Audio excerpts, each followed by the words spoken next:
Kalau kita ngomongin fikih, sering banget orang langsung mikir ke 4 mazhab besar, Hanafi, Maliki, Syafi'i, dan Hanbali. Tapi pernah kepikiran nggak, kenapa cuma 4 mazhab ini aja yang masih eksis sampai hari ini? Padahal dulu, ulama fikih itu jumlahnya ratusan, bahkan ada mazhab-mazhab lain yang sekarang tinggal nama di buku sejarah. Di abad-abad awal Islam, umat Islam punya ulama besar di berbagai daerah. Ada yang di Kufah, Basrah, Madinah, Makkah, sampai Mesir.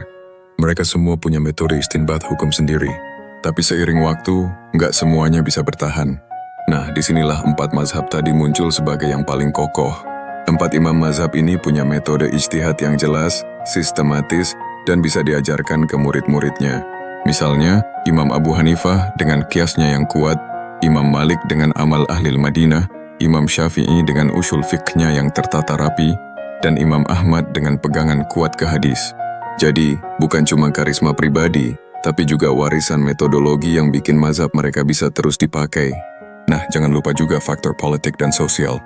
Ada mazhab yang sebenarnya kuat, tapi nggak punya dukungan atau pengikut yang banyak, akhirnya hilang. Sementara 4 mazhab ini punya jaringan murid, penguasa, dan masyarakat luas yang ikut menyebarkan. Jadi, keberlangsungan mereka bukan semata karena pendirinya hebat, tapi juga karena kondisi sosial politik yang mendukung. Satu hal penting lain adalah dokumentasi. Kitab-kitab fikih dari 4 mazhab ini ditulis, disyarahkan, diperluas, bahkan diperdebatkan. Ilmunya nggak berhenti di satu generasi aja, tapi terus berkembang. Bandingin sama mazhab lain yang kurang terdokumentasi, ya jelas sulit untuk bertahan lama. Imam-imam besar itu nggak hidup sendirian. Mereka punya murid-murid cerdas yang menyebarkan ajaran ke berbagai wilayah. Bahkan ketika para imamnya sudah wafat, murid-muridnya yang ngerapin pendapat, nulis kitab, dan ngajarin lagi ke generasi berikutnya. Jadi keberlangsungan mazhab itu juga karena estafet ilmu yang nggak putus.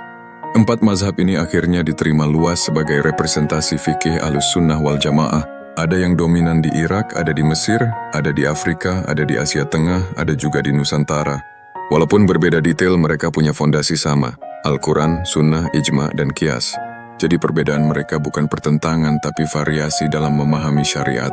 Jadi, kalau ditanya kenapa cuma 4 mazhab ini yang bertahan, jawabannya karena kombinasi. Metode ilmiah yang rapi, dukungan sosial politik, dokumentasi yang kuat, serta murid-murid yang meneruskan. Buat kita hari ini, pentingnya bukan pilih-pilih enaknya dari tiap mazhab, tapi mendalami salah satu biar konsisten. Soalnya agama bukan warung prasmanan. Ambil yang ringan-ringan aja, terus ditinggal yang agak berat. Poinnya, istiqomah dalam belajar dan mengamalkan.